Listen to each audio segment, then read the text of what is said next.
has always looked familiar from Earth, quiet, distant, almost harmless in its silence. We see it so often that we forget it's a world we barely understand. But in space, far from Earth's comfort, the moon stops looking like a destination. It begins to look like a wall, a barrier standing between us and something we cannot see. A mission only exists publicly for as long as someone can watch it happen. The moment observation ends, the event doesn't stop, but the public version of it does.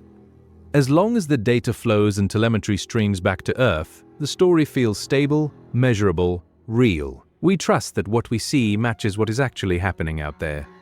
That is what Artemis II is supposed to be, a crewed return to lunar space after 50 years of absence, a test flight, a milestone, a new beginning for human exploration. But the most important moment of this mission is not the launch or the lunar approach.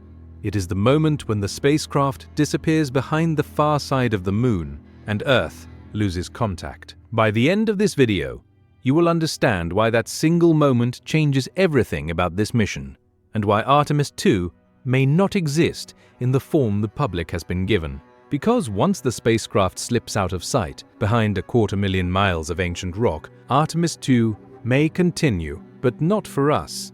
Not in any way we can witness or verify. Officially, Artemis II is simple.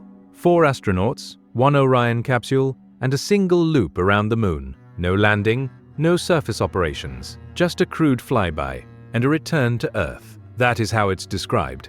A test mission, a shakedown cruise, a systems check before the real lunar missions begin. It sounds modest, predictable, almost routine. The crew suits up, boards the spacecraft, and rides the most powerful rocket ever launched. Then they swing around the moon and come home. That is the official narrative. It's a clean story, polished, procedural, easy to explain in press briefings and budget reports. The kind of mission that fits neatly into public expectations. The trajectory is elegant. Earth to moon, swing around the far side using lunar gravity, then back home. A smooth arc, a controlled path. Nothing hidden, nothing unexpected. NASA presents it with precise renders and calm animations designed to feel fully transparent, every detail accounted for, every phase explained in advance. A mission designed to make the audience feel like participants, like they can see everything that matters, like nothing important happens outside their view. But the more you study Artemis II, the more you examine its structure and scale, the less it feels like a simple test flight. Something about the framing doesn't match the reality. For something called just a flyby, an enormous amount of symbolic and operational weight surrounds it. This is not how agencies describe minor procedural steps. And when the meaning of a mission exceeds its stated purpose, that is often the first sign that the public story is incomplete. Not false, just carefully framed.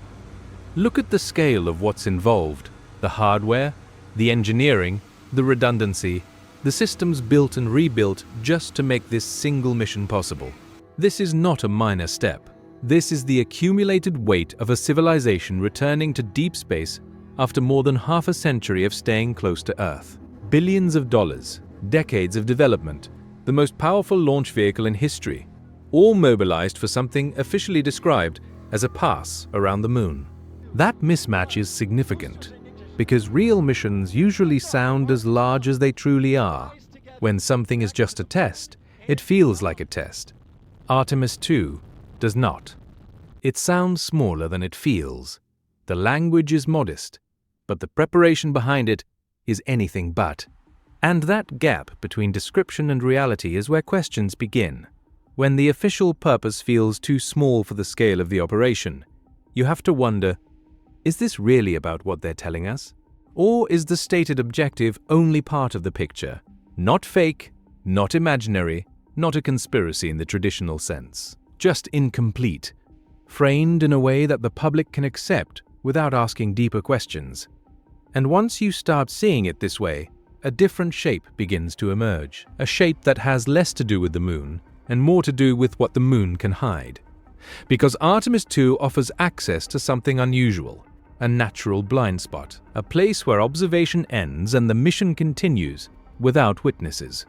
Most people think of the moon as the goal, the destination, the object of ambition, the place humanity is finally returning to after all these years. But that may be the wrong way to understand what's really happening here.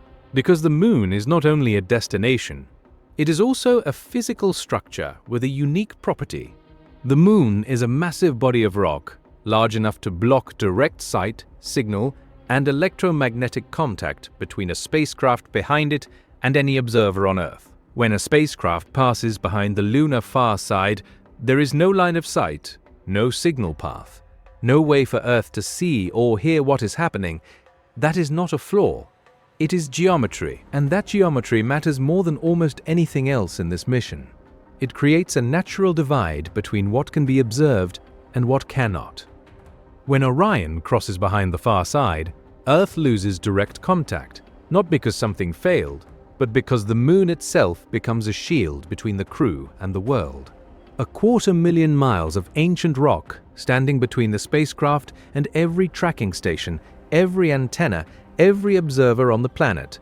A total communication shadow. There is a window of time when Artemis II enters a region that is physically real, but no longer publicly accessible. Events unfold, but Earth cannot see them happen. A place where the mission continues, where choices are made, where time passes. But none of it reaches Earth until the spacecraft emerges and contact is restored. This is the moment that fundamentally changes the nature of the mission. The spacecraft crosses behind the moon, and in that instant, contact ends, visibility ends. Before this point, Artemis II is an event, tracked, narrated, witnessed in real time by millions of people, a shared experience between crew and audience. After this point, the mission becomes something else, a sequence of events that no one on Earth can directly verify while they are happening, a story told only afterward. This is not conspiracy or speculation. It is simply the physics of planetary geometry, the basic structure of how observation works across distance. The signal path is gone. The line of sight is gone. The ability to observe, confirm, or verify anything in real time disappears at the edge of the moon. Once observation ends, something important shifts. The public no longer experiences the mission itself, only a delayed reconstruction delivered after contact returns. That difference sounds small, almost technical, but it is the foundation of everything philosophically strange about this flight. It separates experience from report. The astronauts inside that capsule will know what happened behind the moon, but the world will only know what is reported afterward. Those are not the same thing. The part of Artemis II that we can truly witness, the part we can confirm as it occurs, may only be the part before the spacecraft vanishes behind the lunar horizon. Modern audiences expect total visibility. Live feeds, real-time updates, instant access. We have been trained to believe that nothing happens without us seeing it. We assume that if something occurs on a mission, we will see it, hear it, track it, replay it. We assume the public version is the complete version. Cameras, graphics, mission control audio, press conferences, all designed to make us feel like participants, like we are inside the event, not outside it. But behind the moon, that illusion collapses. Visibility disappears. The feed becomes delay. The real-time event becomes a post-event description. Presence becomes memory. Apollo touched this same threshold 50 years ago. Astronauts on the far side, out of contact, alone with whatever they saw and felt in that silence. But Artemis returns to that threshold in a different era, an era of total public expectation, where audiences assume full access to everything that happens, which makes the far side of the moon not just physically hidden, but narratively powerful.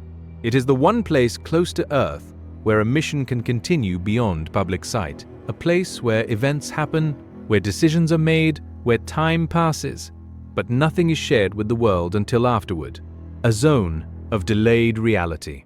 And once that threshold is crossed, what the audience receives is no longer the event itself. It is something more fragile and more constructed. It is story. This may be the strangest truth about Artemis II, not that the mission is secret or fake, but that its public reality depends entirely on observation. And observation has a hard physical limit, a limit defined by rock, by distance, by the geometry of electromagnetic signals traveling through space. So maybe Artemis II does exist, but not in the way people think. Maybe its existence is conditional. Maybe it exists fully only for those who can see it directly.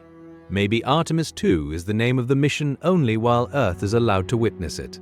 A title for the visible phase, a label for the observable portion. A name that applies only as long as the connection holds, the signal flows, and the data streams back to mission control. After that, a different reality begins. That would explain why the official story feels so simple and so complete. Because the simple version is only the part we're permitted to access. The visible shell. When the spacecraft passes beyond that threshold, the mission doesn't end. It simply enters a phase that the public cannot experience directly. A hidden continuation. It enters a form with its own objectives, its own sequence of events, all unfolding in silence, out of reach, until contact returns and the public story resumes. That is why the official imagery feels so polished, so carefully framed. The cleaner the visible mission appears, the easier it is to ignore the part no one can see. The graphics are smooth, the trajectory elegant, the press materials reassuring. Everything designed to make you feel like you understand the mission before it even begins. And when Orion finally emerges from behind the moon, contact returns. Data flows again. The crew's voices reach Earth. The mission comes back into visibility, but certainty does not return with it. Because whatever happened during that silence, whatever Artemis II became while hidden, can only be described to us, never witnessed. And that is perhaps the deepest reason why this mission feels larger than the version we've been given. The moon hides it naturally, completely, and Artemis II may only be the name of what we were allowed to see.